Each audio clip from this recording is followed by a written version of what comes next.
General George S. Patton once said, "Pressure makes diamonds." This was in reference to the hardship one needs to undergo in order to form a great leader out of themselves. As, in a high-stress situation, the pressure placed on one to succeed builds the person until they either break or are forced to take hold of the situation themselves. And amongst the Reds and Blues stationed at Blood Gulch, only one of them fully came into his own as a leader. This being the lounging, lecherous, lady-loving, laser-lunging lord longing to get LAID laid. Captain Lavernius Tucker. Hello? Come in, command! Do you read command? Why isn't anyone answering? Hey, this is a distress call. We need help down here ASAP. Mayday, it's some blood shit. We found what we're looking for, and it's under the sand. Send help. Press 11 to replay message. Do nothing to delete. Ah, jeez. That guy sounds like he was in trouble. I should probably get this recording to Captain Donut. Oh, eggplant. Stop fucking throwing those things! You already got me! Lavernius Tucker is one of, if not the main character of Red vs. Blue as a whole, going on to appear in every season of the series in one way or another, even the poopy one, and over the past 20 years of Red vs. Blue, Tucker's character has seen a lot of development. Starting out as just another UNSC washout and a pervert with an unquenchable libido and an endless supply of sex jokes. Bow chicka bow, whoa, story's over. He went on to become a true soldier, a loving father, and a Sengeli ambassador, with an unquenchable libido and endless amount of sex jokes. Bow chicka bow, whoa, same team, same team. Though, in order to appreciate Tucker's journey as a character, we need to understand his humble beginnings, starting first with the origin and meaning of his name and design. Now, the name Lavernius Tucker is more than just fun to say, as it carries with it a number of meanings. Firstly, you have his family name of Tucker, which is the only name we knew him by for the first 2 years of the series. Tucker itself is a name that dates back all the way to Middle English, with it essentially meaning someone who teases or torments others. It is often assumed that the name was given specifically to people who made a habit of playing pranks or messing with others, which is a name that works all too well with Tucker's overall personality and his tendency to make crass jokes whenever he can. As well, it works in a meta sense, as during some of the early season commentaries, Bernie and Jeff would both describe Tucker's actor, Jason Saldana, as being frustrating to work with sometimes when making the machinima aspect of the show, as he would often throw grenades or kill other characters during a shoot, causing them to have to restart the whole thing. It's also possible that the name Tucker may have been selected because of how it sounds when you replace the T with an F. Oh, bugger. Spell that with a T or an F, do you? Thought you said something else.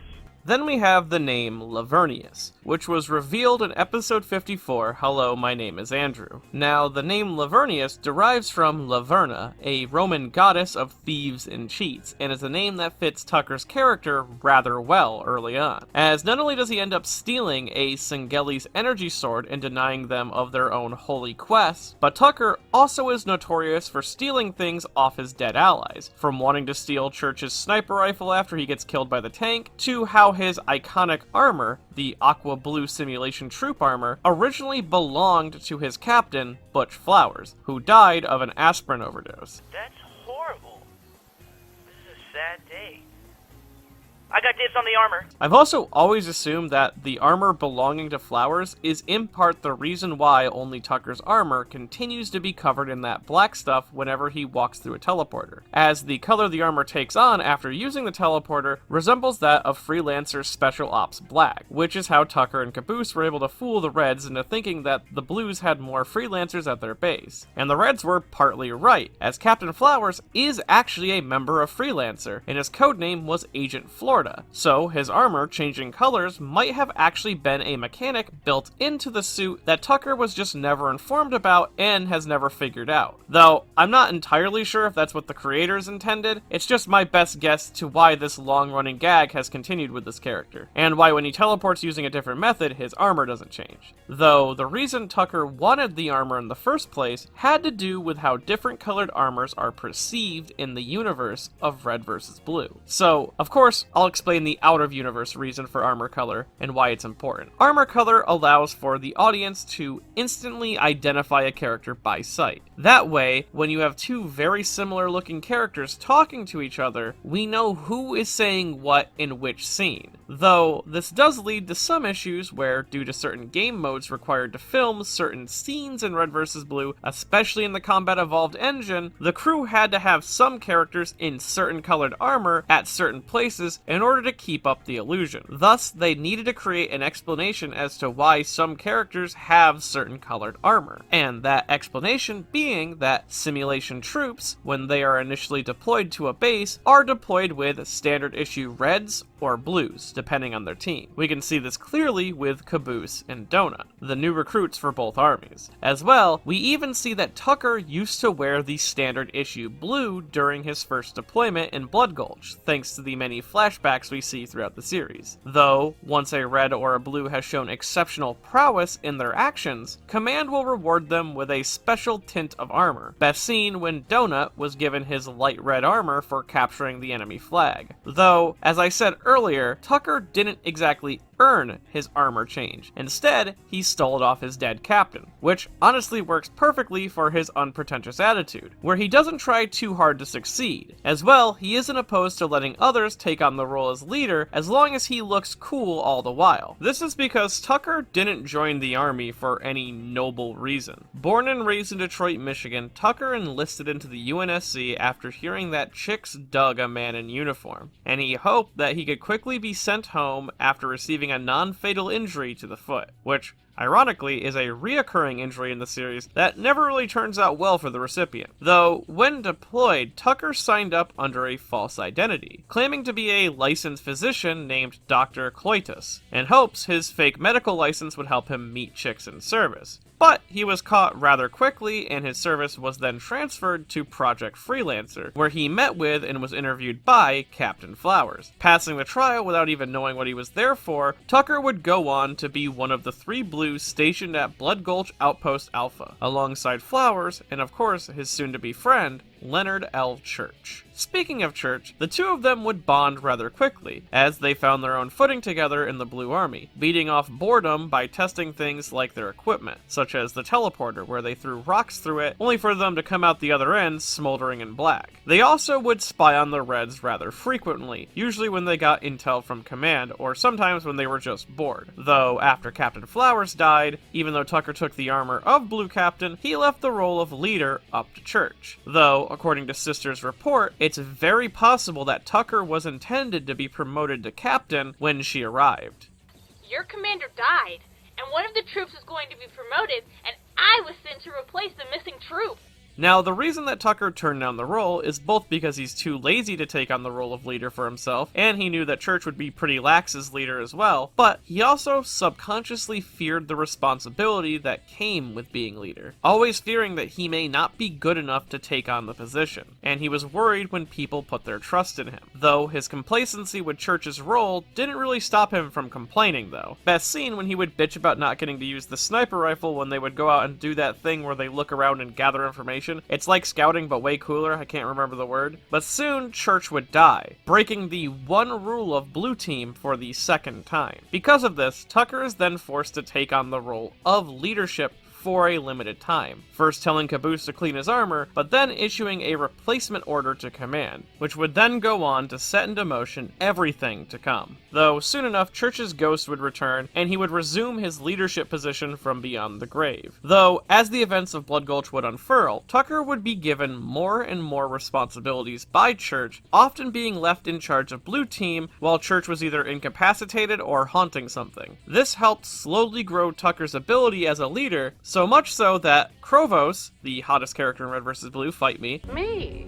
I don't go to parties, dear. They come to me. Cool. even went on to explain that if Church never died, he would have kept building up Tucker's confidence to the point that he would have become a leader much earlier into his career. Though she also mentions that his ego does cause him to self-destruct due to his reckless attitude a lot sooner in life. This is because failure is both one of his biggest fears, but also a huge part of what makes Tucker's development what it is, as it is in failing that keeps Tucker's ego in check. One of the coolest aspects of his character's growth is how not only does he become more heroic in actions, but more honest overall, as early on, Tucker was very quick to tell grandiose lies in order to make himself appear cooler than he was. Though, around the middle of Blood Gulch, around the time that he discovers the truth of the Reds and Blues, Tucker's braggadocious stories become almost truthful to a fault, initially painting him in a cool fashion until he goes even more into detail to reveal that he was kind of a loser. Like when he tells Donut how he found his energy sword. I fell in some hole, and Tex didn't help me out. She figured she was better off without me. That's where I found this. You know, most people would tell that story in a way that makes him sound a little better. Yeah, but, you know, that's not really my style. Or on Chorus, when he tells Washington about the time that he was worn out after going to a bachelorette party. I haven't been this sore since that bachelorette party on Bourbon Street. You want me to believe you banged an entire bachelorette party? I want you to, but really the groom just showed up and cracked 3 of my ribs. And it's this detail about his character that makes his stories so charming. As well, even though he was really lazy, Tucker is a lot smarter than the rest of the Blood Gulch crew. Almost too smart, honestly, to have been deployed in this project. As not only does he figure out the time travel scenario that they were placed in made little to no sense, but he also figured out how Wyoming's time distortion armor ability worked and created a counter plan in order to deal with it in a matter of minutes. As well, he figured out that Church wasn't actually a ghost the entire time, but an AI hopping between everyone's AI implants. He was also able to quickly determine, based off of one word, which of his Gulch mates had arrived back in time with him at Cameltoe. Though, if there was one thing that I think changed Tucker's character significantly, it was probably the birth of his first child, that being Blargety Blarg Tucker, or Junior for short. How this happened is after finding the energy sword, Tucker was co-opted into going on a mission for Crunchbite the alien, who used the situation to impregnate Tucker with a parasitic embryo in hopes that their offspring could wield the sword that Tucker had stolen and fulfill his holy duty. Though, during the quest, Crunchbite would die, and afterwards, Tucker would give birth to Junior in a series of events I feel can only be described as a mixture of Ridley Scott's Alien and Arnold Schwarzenegger's Junior, with the latter being likely the origin for the name of the character, Junior, though Junior's potential soon became an object of desire for both the Omega AI and Tex. A plan then went underway which involved Tex stealing Junior and leaving Blood Gulch before Andy the Bomb detonated, damaging the Pelican she was flying and causing it to crash soon after in Valhalla. Though luckily, Junior was able to escape the crash and reunite with his father about a year after the Blood Gulch Chronicles and the end of the Great War. And it was around this time that everyone from Blood Gulch got relocated, and some were even promoted. Though Tucker went on to become a little bit more important than the rest of his crew, as due to the nature of Junior's birth, he became a human and Sengeli ambassador, and they were shipped out to Covenant-controlled planets in hope of spreading the word of unity, as well as assisting in unearthing ancient alien relics for both sides. During this time, Tucker also met with a Sengeli swordsman and was taught the ways of the energy sword, becoming deadly efficient with his weapon, and he even was gifted a chopper motorcycle for his work. Alongside their peacekeeping work, Tucker also dedicated his time to putting Junior through school, visiting him regularly and having him sign up for basketball, where he would go on to perform so well that he'd be able to go to college purely based off of his basketball scholarships alone, which is somewhat thanks to Sengeli athletes being allowed to compete in human sports. And this groundbreaking unification effort is partly brought on by the brave souls of Team Heretic in the blossoming new sport, Griffball. Though, eventually the two would have to go their separate ways, Junior going to a planet with a more dominant Sengeli population, whereas Tucker was sent to a desert to locate a temple giving off a strange energy reading. But once he arrived there, he not only found a strange dig crew already trying to open up the temple, but the crew was being run by an even stranger man named CT, who, after seeing Tucker's energy sword, tried to kill him. Though it was thanks in part to the training that Tucker underwent that he was able to beat off CT and his men without much issue, cutting down a good number of them before closing the temple behind him for roughly 3 months and 17 days. The estimated death total of the guys in CT's crew was around 47 over those 3.5 months. Though, at some point he did try to issue out a distress signal, but it was ignored and promptly deleted by the Reds when they infiltrated Command HQ during Season 6. So Tucker was left on his own until Dona uncovered a similar distress beacon at the new base that he was relocated to, and thus he went to return to his friends to tell them about Tucker's situation. And when the Reds and Blues arrived to help him, they really only helped shine a light on how much Tucker had improved compared to everyone else. Though Tucker's competency as a soldier is best seen in his fight with multiple freelancers, being not only able to survive an encounter with an enraged Tex, even being able to kill a good number of the mass-produced Texes as well, and then you have his role in the fight against the Meta, who, while being enhanced by an AI fragment at the time, was still stabbed through the chest by Tucker, which would go on to be a devastating blow, as the puncture holes created by Tucker's energy sword would allow water to flow into the Meta's helmet, drowning him in the icy water below. So in a way, if not for Tucker, the Meta could have actually survived his fight with the Reds and Blues. Though it is in reuniting with the Blood Gulch crew does Tucker meet one of the most important people in his life, that being the freelancer agent turned blue leader, Agent Washington. A man who essentially became the surrogate church in both a story sense and a metatextual one. Taking on the role of the lead character throughout most of Season 11, it was through Washington that Tucker was allowed to slowly drop his persona and vent his actual frustrations. As during the beginning of the Chorus trilogy, Washington began to train Tucker personally, building up his overall abilities while Tucker complained about the training all the while. Though ultimately, him and Washington would grow to have a powerful bond, with Miles Luna, the director of the Chorus trilogy, saying that Washington and Tucker's interactions here was essentially done as a way of passing the torch from Washington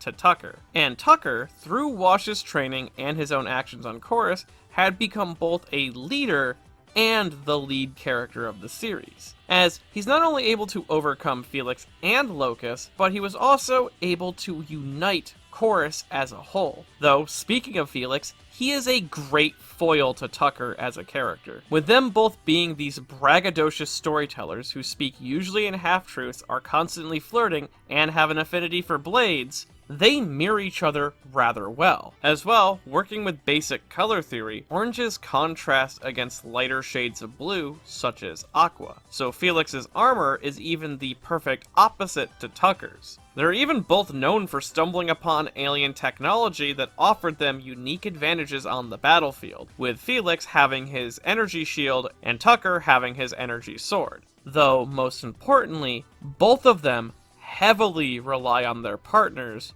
for when they fall, as the revelation of the season is that Felix needs Locus the same way Tucker needs the Reds and the Blues. This is why Felix was so easily able to trick the crew by playing into their connections and manipulating them that way. And it is when Felix loses his allies' trust does his whole bravado fall apart, allowing Tucker to finish their arc-long game of catch. Though his time spent on Chorus made Tucker realize that if he was going to be a leader, he couldn't be one like Wash or Church, as when he tries to be someone he's not, he just ends up getting people killed, the exact type of consequence that scared him away from leadership in the first place. Though it is through this season that he is put into a situation that he cannot run away from and instead has to take on the pressure of leadership until he finally emerges a diamond on the other side, which I believe is represented perfectly in the final scene of Season 13, with Tucker donning the armor of the Meta and having the Epsilon AI fragment help control the enhancements, with him becoming an unstoppable beast of a soldier. His role as leader is also clear, with him standing in the middle of the group, sword drawn, which, yet again, is another instance of Tucker stealing a dead freelancer agent's armor, which, funny enough, thanks to time-traveling shenanigans later in Season 16, Tucker is directly responsible for the deaths of the two people he steals the armor of. Though, speaking of death, and earlier Epsilon, let's talk about one aspect of Tucker's character that is mostly in the background of the story and is not touched upon directly, but might be one of the best aspects of him. This being, his best friend died, and he never truly got to say goodbye. Tucker and Church, or more specifically, Tucker and the Alpha AI, have worked together since the establishment of Blood Gulch Outpost Alpha. Hell, one of the first people that the Alpha met when taking on the identity of Church was Tucker. And due to Tucker leaving to find his son, and eventually being called away on an important mission for galactic peace, he missed out on the raid of command that led directly to the death of the Alpha, with the Emp erasing him along with all the other AI fragments in the facility except for Epsilon. This means that Tucker essentially had to learn secondhand that his best friend died. But then you have Epsilon Church, a person who looks, sounds, and basically acts exactly like his old best friend, except for one key difference. Epsilon Church doesn't know who Tucker is, at least not the same way that the Alpha did, as almost everything that Epsilon knows comes from stories told to him by Caboose, who admits to leaving Tucker out of his stories because he doesn't really like him. This even leads to when Epsilon first wakes up, he doesn't recognize Tucker at first, instead believing him to be Captain Flowers. This in turn results in an Epsilon who is so much meaner than the original Church was, especially to Tucker. Whereas the original Alpha Church, while he would bitch and moan about Tucker, and the two would bicker back and forth, they were still rather close friends and looked out for each other. We even see in the time between season 5 and 6 that Church did try to cheer Tucker up after the presumed death of his son, where Epsilon doesn't seem to really care about Tucker in the same way the Alpha did, which can almost be heard in how the two comment on Tucker. Tucker! Tucker! Are you okay? Ask him any questions you have, and just don't bother me. Or Tucker. You're in charge of remembering me, okay? Don't let Tucker help. He'll just fuck it up. Now just imagine the pain of meeting someone with the same face, voice, and name as your late best friend. Yet, they don't know who you are, or remember any of the memories you shared. The terrible loneliness that type of situation would create in a person, it's hard to imagine. Especially after you've done all you can to help them in their hardest times, and they leave you high and dry without a second thought. Yet, even then, Tucker tries to keep a happy facade, when in reality, all he wants to do is see his best friend again. Well, I don't want to do this. You ever think of that? All I want to do is stand around and talk to my friend, but he's gone now, and all I've got is you. What? It's fucking bullshit. It's almost ironic that Epsilon, an AI fragment created from the Alpha's memories, shares none of the most important memories with the person who is the closest to the Alpha. It is also Tucker's schism with Epsilon Church that makes the friendship between him and Washington stand out so strongly, as Washington is the first person since Church who sees Tucker's value not only as a soldier, but as a person, wanting to be his genuine friend. Because when he looks at Tucker, he sees a lot of himself. Though, eventually, him and Epsilon would begin to rekindle the similar friendship that he had with Church. But, tragically, due to the events of the end of Chorus, Epsilon would need to split his already fragmented mind amongst the Reds and Blues to help power them through Hargrove's men. This results in Epsilon's destruction, leaving Tucker, yet again, without his friends. Though, he didn't allow himself to grieve, as Tucker is a very reserved person. Instead, he buried his emotions, and, to drown out the sadness, he activated Chorus's Temple of Procreation, living out a reckless dream of banging every woman on Chorus. This would then later result in a class action lawsuit for alimony payments served to him by Spencer Porkinson's son, which in turn results in Tucker's contribution to the women of Chorus making up a substantial part of the planet's GDP, which kind of ironically spins one of Tucker's threats against Church back in Season 4. Nice knowing you. Oh, you better hope that I don't die, because if I do, you're the one taking care of my kids. You have kids? Probably.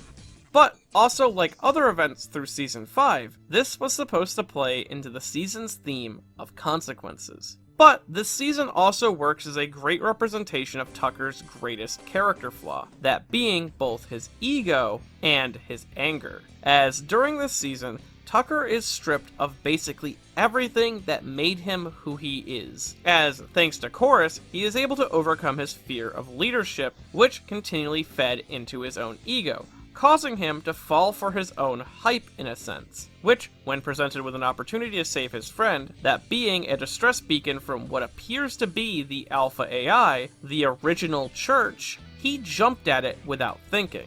Then, when he met up with Temple, the leader of the Blues and Reds, all they had to do was butter Tucker up and sow seeds of distrust and doubt in Dylan Andrews and the Freelancers in order to win over Tucker's trust, just so that they can ultimately imprison him, take his sword, and reveal that the distress beacon they came all this way for was actually just an old recording of a Blood Gulch distress signal, edited just right to make it seem like it was something new, which is actually slightly foreshadowed if you listen to the logs that Dylan is digging through when they actually go through Command's records. Though, it was this betrayal that enraged Tucker to the point that he began to act rashly, starting an unnecessary firefight which then directly resulted in the injury of Washington, the person that he had grown the closest to since church. This broke Tucker down physically and emotionally. He had begun to question his own worth not only as a leader, but as a soldier, and it isn't until Griff,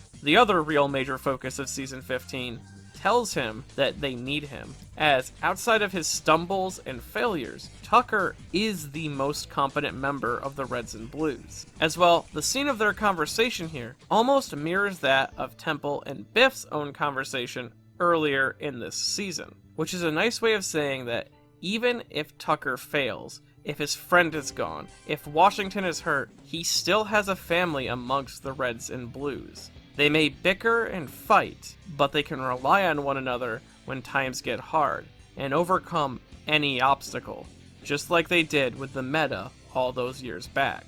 And it is in accepting this part of himself does Tucker lead the resistance that tears through Temple's army, which allows Tucker to regain not only his sword or his confidence, but regain control over his life. Choosing not to kill Temple, but instead knocking him unconscious so that the UNSC can take him to justice. As well, thanks to the rift created by Loco's time machine, Tucker and Caboose were given one moment to actually say goodbye to their best friend. Though, following these events, Tucker would take a somewhat backseat as the protagonist of Red vs. Blue, having roles in future parts but not being the prominent figure there. As well, Season 16 has a lot of regression character writing-wise for everyone outside of, Donut, and they use the mind-warping nature of the time travel devices to justify these actions, but I can understand why someone may not like Tucker as much in Season 16, as it feels like he is taking steps back. Though, a highlight of this is his and Sister's relationship, showing not only the difference in their views on sex and perversion, as Sister uses sex in a matter to explore herself both physically and mentally, where Tucker uses it as an escape from reality. As well, it shows that Tucker uses his pursuit of glory to fend off his own depression, essentially trying to fill every void in his heart with anything he can find. Which is why I actually do enjoy the episodes that focus on these two during Season 16, not to mention I like how it pays off Tucker's claim to have banged Sister throughout the series, which originates mostly from an alternate ending, sort of playing into the theme of the wonky time travel of the season. Though one of the reasons I enjoy these characters interacting so much is that their chemistry is due in part to how their lines were recorded during the process of Season 16, with the two voice actors being good friends IRL and recording in the booth together.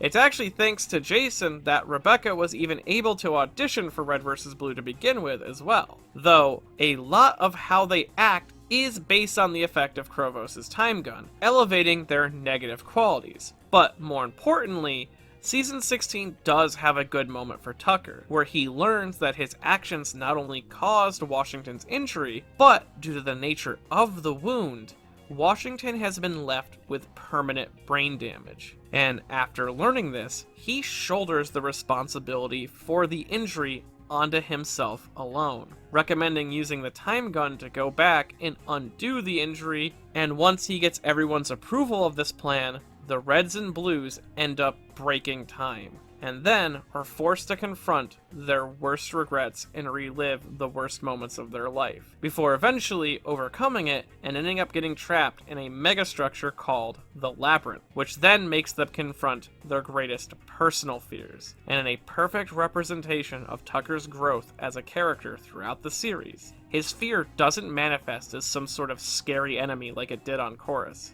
but instead, it takes the form of helpless loneliness. Tucker has gone from a do-nothing slacker who wished to be left alone to a talented soldier who becomes a grand leader and has a platoon of friends who are looking to back him up. And together, they are able to overcome Jenkins and correct the timeline. Tucker is someone who has more than earned his armor, sword, and legend, though it would certainly be a shame if they went on and brought Tucker back in some sort of future season where they take that all away from him for no other reason than to try to raise the stakes again. But hey, that shit is now an alternate universe, and so I don't have to address it anymore. You know what they say, out of sight, out of mind. Tucker is a genuinely fantastic character, a show-off who becomes a true hero through failing upwards and understanding his own limits. And he was given a lot of personality by his voice actor, Jason Saldana, who has always brought a high level of energy to the character, even in the worst of seasons. He's always a treat to listen to or watch, and while some of his gags may not have aged the best, rewatching the seasons, there are still some really good lines from Tucker. As well, Tucker is up there with Washington as my favorite character in Red vs. Blue, and that may be in part because I've been watching him grow and change since I've been growing and changing. I started watching Red vs. Blue as a kid, around the release of the 11th episode. So, hopefully this video has helped you see Tucker the same way I see him, as more than a crass dude with a laser sword. He's a cool, crass dude with a laser sword. Anyways, if you enjoyed this video and want to see more videos like it in the future, I have a Patreon at patreon.com/MediNotTheBadGuy. Every little bit helps keep this channel flowing as smoothly as it does. If you want to be a cool guy in a special outfit, you can buy the complete series Blu-ray of Kamen Rider Kuga at the Shout Factory Kamen Rider Kuga section.